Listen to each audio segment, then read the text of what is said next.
It's Christian King. I hope you're all having a wonderful day. I'm sorry I haven't been doing a podcast in about 5 to 6 months, but I'm going to be back for the long haul.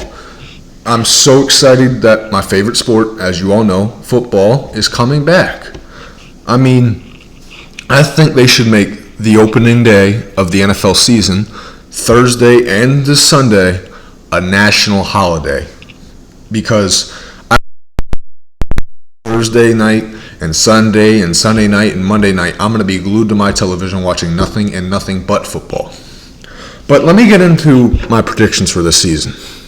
I got AFC South, and I'm starting in the AFC because it's the least interesting of the conferences. But I'm going to start in the AFC, and then the AFC. Why? One, they're the most talented. Two, they're probably the best coached.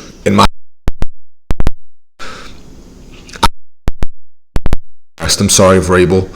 I don't see Vrabel's a good coach, but I don't think he's close to right. Bill O'Brien should not even be in the NFL. I think he's more of a high school football coach. Don't know how he's in the NFL. Doug Marrone, he's decent, just doesn't have any talent. But a real reason I'm saying Indianapolis, when you look at their roster and you look at up and down and left to right, you just don't see a weakness. The O-line, arguably the best in the league. The running back core got a lot. Jonathan Taylor out of Wisconsin, great draft pick.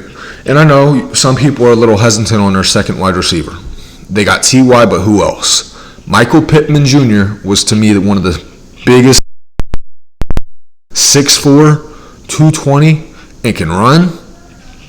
I don't know what else you can ask for.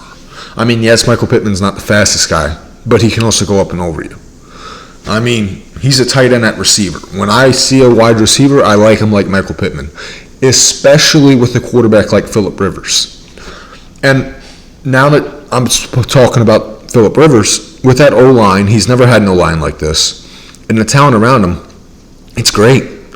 He should produce. If Phillip Rivers doesn't produce, it really will show he's kind of old. But even though his numbers were horrible last year, I didn't see regression like everybody else. All I saw was he didn't have the time, and he wasn't playing his best, wasn't making his reads to the best, but with no O-line, he was probably worried about getting hit the whole time. And let's remember one other fact. Last time Frank Wright was the offensive coordinator or a coach for Phillip Rivers, Phillip Rivers put up the best numbers of his career. Phillip Rivers will produce. And second in this division, I got the Tennessee Titans going 9-7. Sorry. I know they got Jadeveon Clowney, but Tennessee caught lightning in a bottle. They're not going to do it again. Ryan Tannehill is getting paid $130 million to hand the ball off to Derrick Henry. And Derrick Henry's a monster, but this you can't have a running back carry you to championships or divisions or anything. I mean, yes, people are going to say, well, you got Dak. You also got Dak Prescott. Prescott's a very good play-action quarterback. When Prescott needs to make a play-action throw or a normal throw, and I don't even think that's a comparison. Third in this division is the Texans at 9-7. What else do I got to say? Deshaun Watson, then who else? J.J. Watt struggles to stay healthy. Their defense is old. Their offense, yeah, they got a couple pieces at wide receiver, but when you have no time to throw, you can't wind that thing up and throw it as far as you can. I mean, I'm sorry, but until Bill O'Brien's gone out of Houston, Deshaun Watson's going to struggle. And I feel bad for him because he's a great quarterback. I love watching Deshaun Watson. But until he gets out of Houston, which won't be for another 7 years, and he'll probably sign another extension, that just won't happen. I think Deshaun Watson for Houston. Fourth in this division, I got the Jags with probably the worst record in the NFL at 1-15. The way they're built just looks like they're tanking. They're not signing a lot of talent. They don't want a lot of talent. I know. They say Gardner Minshew's our quarterback, but they're going for Trevor Lawrence. You can see it in their eyes. They want Trevor Lawrence. And I don't blame them. 6'6", 215, big arm, good athleticism. He's an Andrew Luck, John Elway prospect. Very mature, nothing wrong about him. The only thing I would change about him, he needs a haircut, but you got something good there.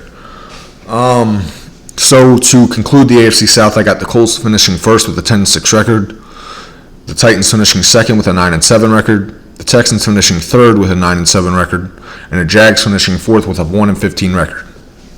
Now let me move on to the AFC East.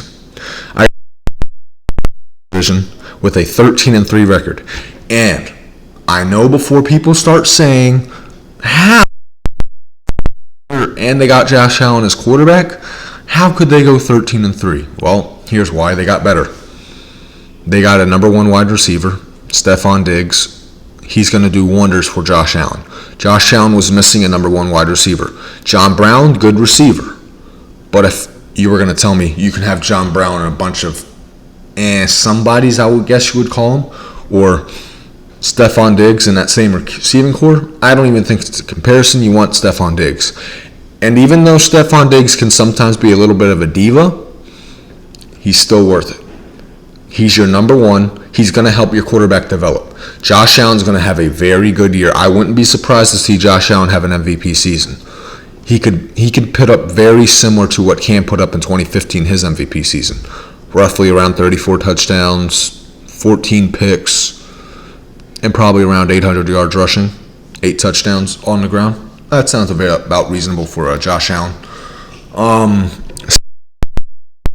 Going 8-8, they just don't have the talent. And I know they went 12-4 last year, but this is arguably their toughest schedule since Bill Belichick's been the coach. I mean, the last Brady, they've pretty much had a breeze of a schedule. Well, now that he's here, year 20, the whole AFC is more stacked than it's ever been. I mean, he has to go through Lamar Jackson, Pat Mahomes, Ben Roethlisberger. I mean, he has a lot more talent now in this AFC. Before, I mean, let's just look 3 years ago. He was just having to get through Peyton Manning, and roughly that's about it. But now, he's got all this talent he's got to make it through. And he doesn't even have the talent on the outside. And even though Belichick's a very good coach, arguably the best of all time, he's always struggled in one area. He can't draft the receiver. I don't know what it is. Belichick's just never been a very good guy to draft receivers. I mean, he was good at drafting 2 tight ends, but outside of those 2 tight ends, he hasn't really been able to draft that position. He drafted Aaron Hernandez and Rob Gronkowski. But outside of that, he's not very good at drafting the skill position players outside of running back. Third in this division, I got the Miami Dolphins. They're probably going to start the season 2-5. But then they're going to put Tua in, and they're going to look great. They're going to say, hey, we can build it on for the future. But for right now, they're just not ready this season. They're close. They're very close. They just need a couple more twitches to that roster, and next year they will be a playoff team if they do what I think they can do this year. Fourth in this division, I got the Jets going 7-9. If I were to do these predictions about a month ago, the Jets probably would have been the one I have winning this division, but they lost Jamal Murray. They have a little bit of controversy. They don't know how to build around Sam Darnold. Le'Veon Bell's been a little too loud for my liking. They're just not a good team for this playoffs to make for this division or the AFC. If it wasn't for the Jags, I would probably say the Jets are one of the worst teams in the NFL. So to conclude the East, I got the Bills going first, Pats going second, Dolphins going third, and Jets going fourth. Then we're going to go to the AFC North. I got the last year. The Ravens pretty much are the same team, except they've gotten a little better. Now they got Calais Campbell. I can't remember the last time the Ravens have had a pass rusher like Calais Campbell since Terrell Suggs of maybe 2014. Not to mention, out of all the teams in the NFL, the Ravens travel the least amount of mileage. What's that mean? They have a lot of games in or around Baltimore. They don't travel very much, which is a very, very, very huge advantage. Because instead of sleeping or going somewhere else, they're more at home, which means they're comfier, getting better rest. which means their bodies are in better shape. This team is meant to win. And I think Lamar Jackson, actually, I know Lamar Jackson's more motivated than he was last year. This whole team has a chip on their shoulder. And they are the two scariest things you hate to see out of a winning team. Great and mad. You don't want to see that out of a team. 7-5. I'm very big on the Steelers. If the Ravens weren't in this conference, I would say the Steelers have a chance at finishing the best in this conference. But they just don't have the talent. Their defense, amazing. And now they're getting Big Ben back. They were 8-8 last year with the worst QBR in the league out of a quarterback position. And even though Big Ben is he had a surgery in the offseason that was very baseball-like, like Tommy John. Big Ben only has to be 50% of what he was a year and 2 years ago, and he's still way better than whatever the Steelers put on the field last year at quarterback. The Steelers are going to be very well. I believe they're going around 11-5, 12-4. That team can win this division if the Ravens choke. I don't think it will happen, but it could. Third in this division, I got the Cleveland Browns. The Browns finally have gotten quiet. Half of Baker Mayfield doing nothing but yapping his lip. They're starting to be quiet, and they're starting to be more productive. Now, come out this morning. I don't want to say it on air, but that's just strange. Odell, please try and keep your people quiet. That's just weird. You're causing unknown controversy to the world. Why? Usually a loud NFL team doesn't produce, but hopefully that's just going to be slid underneath the rug. But a big reason I think the Browns are going to succeed, this coach, Kevin Stefanski, knows what he's doing. Didn't know how to game plan, didn't know how to do a lot of things. And actually, I would have fired him December 14th when he went into the movie theaters with his girls after Myles Garrett hit Mason Rudolph over the head with the helmet, and he said Pittsburgh started it. I'm sorry, I don't know about you guys, but I don't want that coach running my organization. That looks childish. No, he deserved to be fired. That was horrible. Very bad judgment. Now they got Kevin Stefanski. And what's he going to do? He's going to play to Baker Mayfield's strengths, which is a lot of play action, a lot of movement. And he's going to use what Cleveland probably has the best in the league, the running back tandem. Their O-line is improved, but they got Nick Chubb and Kareem Hunt. 1-2 punch in the NFL than those two. They complement each other very well. That team is going to be a lot of fun to watch, and hopefully Baker Mayfield can get back to what he was in 2018. 11. Joe Burrow, I'm not huge on. He had one great year in college when all of the talent in the world was at LSU. Outside of this 1 year, we got to look at what he was. Very average, somewhat of I guess you could say he could run a little bit, but I'm not big on Burrow. And plus, he doesn't have a talent around him. He has A.J. Green, who's always injured. And that defense is arguably the worst in the league. I feel bad. That's the situation that happens when you're drafted first overall. Now, to conclude the AFC North, let me recap it. I got the Ravens finishing first, Steelers going second, Browns finishing third, and the Bengals going fourth. Now let's move on to the AFC West. I got the Chiefs finishing first at 12-4. Why? It's the Chiefs. You got Pat Mahomes and Andy Reid. You really don't need anything else, but they got a lot more. That talent around him is arguably the best in the league. And I know the defense can be a little sketchy. From week 11 through the Super Bowl, they were the second best defense in the NFL, only to the Niners. But they had the second best yards per game allowed, rush defense, but most importantly, they had one of the worst passer ratings allowed, which means quarterbacks couldn't really throw on them. And I know in the Super Bowl, Jimmy Garoppolo sort of had his way, but when he needed to make the throw the most, he couldn't make it, which shows you how good of a defense that Chiefs defense was. If they have that kind of momentum coming into the season, watch out. Kansas City could be one of the best Super Bowl teams coming off of a Super Bowl in history. To finish second in this division, I got the Denver Broncos. I know they lost their right tackle and their left tackle, but they just have a lot of talent on that offense. Drew Lock, I love watching him.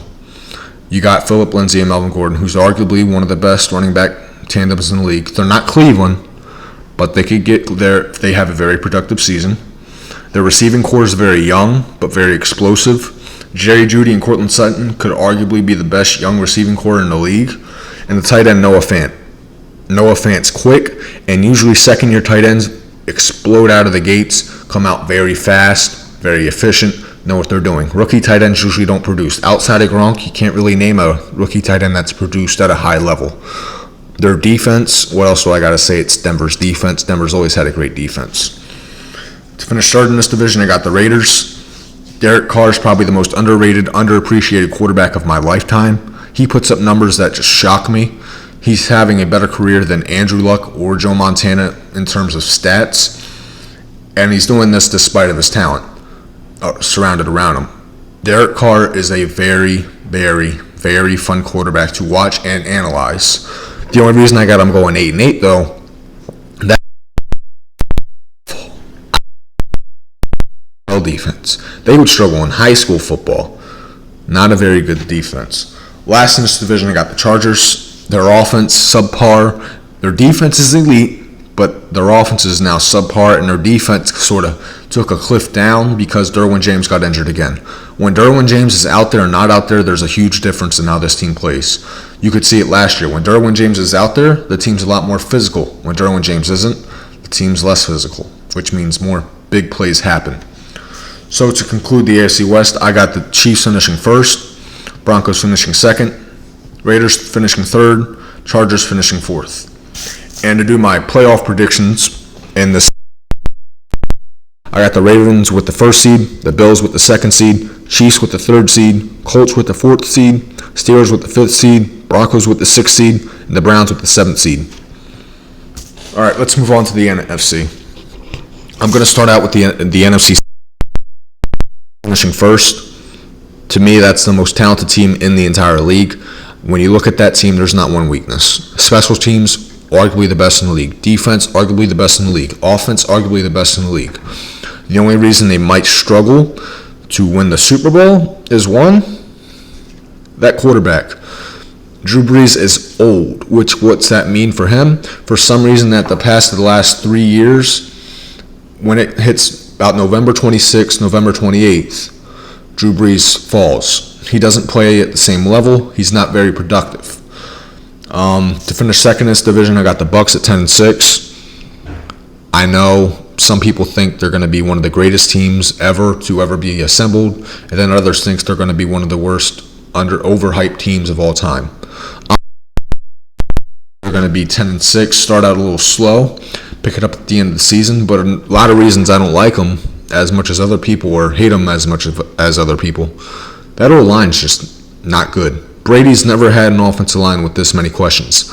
Even the one in New England last year, even though they were a little banged up, I would still take that over what he has in Tampa right now. To finish third in this division, I got the Panthers. The Panthers are very underappreciated. Teddy Bridgewater knows how to do one thing and one thing only, win. And he's going to win in Carolina. Watch out for Carolina and that defense. That defense scares me, and luckily my Eagles don't even have to play them. Finishing last in this division, I got the Falcons at 6-10. What else do I have to say but 28-3? That team is still yet to recover from that loss, and I don't think they ever will until they get rid of Dan Quinn, and Matt Ryan is no longer that quarterback. But that's not going to be for another couple of years with Matt Ryan, and Dan Quinn's probably fired after this year. So to recap the NFC South, I got the Saints finishing first, Bucs second, Panthers third, and Falcons fourth. Moving on to the NFC East, I got 5. There's one thing they doesn't have, consistency at the top 4 places you need it. Ownership, GM, quarterback, and coach. But also outside of that, the Eagles have the best coach and quarterback in this division by far. Mike McCarthy couldn't hold Doug Peterson's clipboard, and Carson Wentz is miles ahead of Dak Prescott. There's not one throw Prescott can make Carson Wentz can't, but there's multiple throws Wentz can make that Prescott can't come close to. Finishing second in this division, I got the Cowboys at 10-6. They're going to start out the gates a little slow, but pick it up later on in the season. They have offensive side of the ball not to produce. Why? They're Dallas.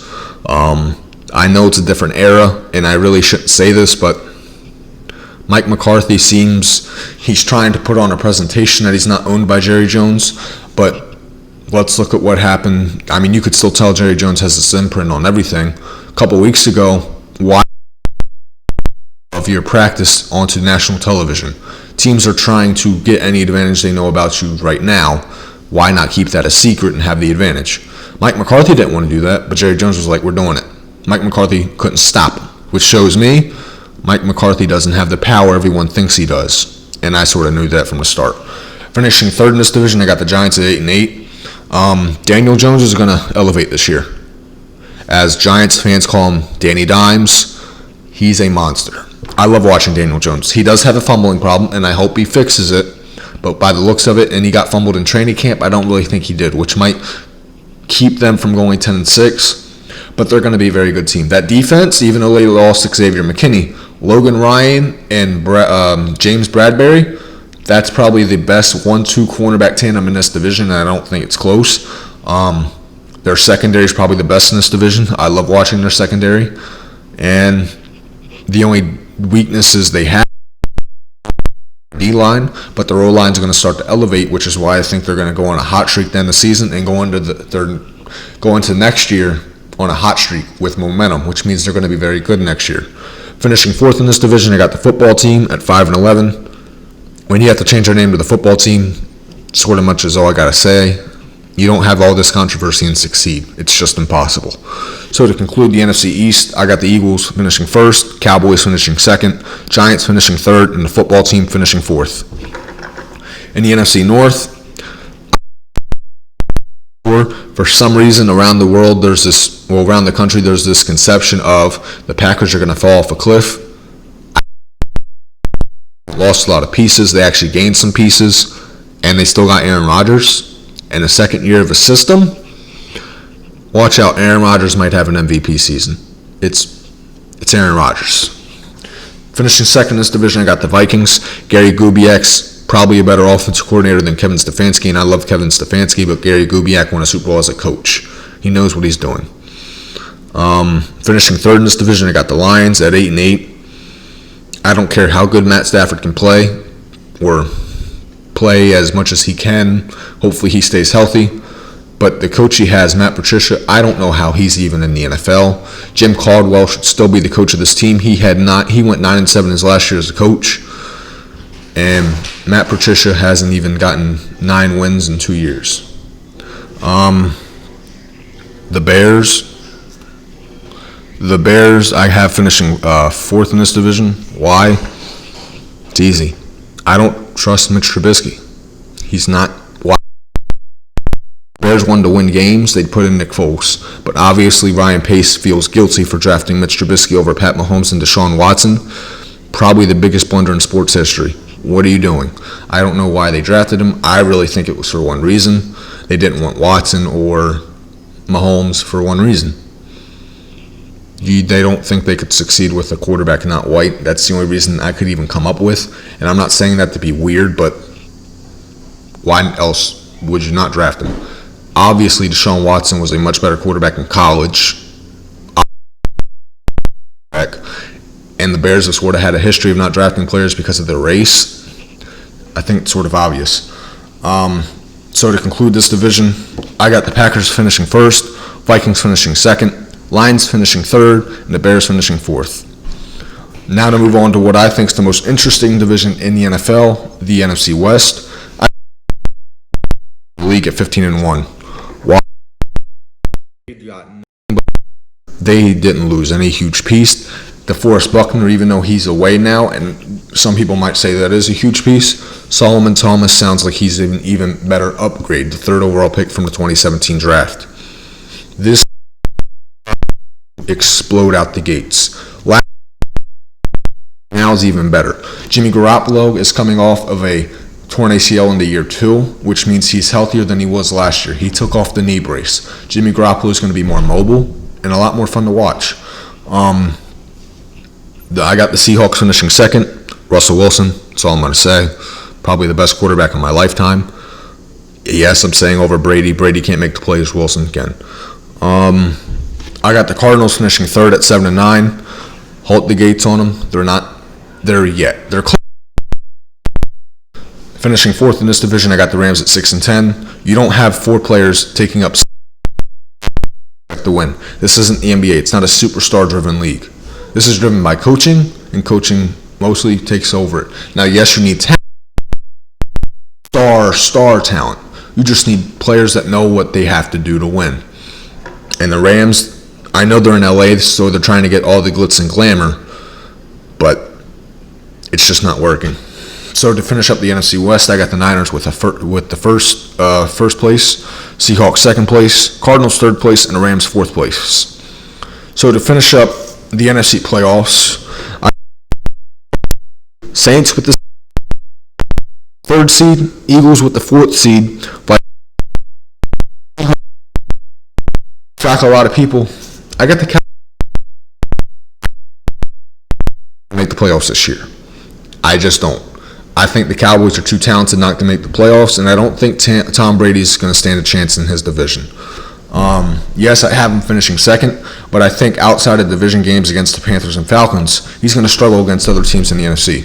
He's probably going to have most of his big wins come against teams from the AFC. So those are my NFL predictions for the season. If you disagree, please put it in the comment section. Put your predictions, and yeah. Those are my predictions. Now let me move on to the NBA playoffs. And there's only 3 words I got for it. Oh my Bron. This man's 35 years old and still able to put a back of the backboard. In year 17, Michael Jordan wasn't playing and he was in a casino gambling. LeBron year 17, to me it's not even close. The NBA playoffs are a lot of fun to watch. What Kawhi did last night with that one-fingered block is amazing. I still don't know how he did it, but the NBA playoffs are very interesting, and I'm glad they're back.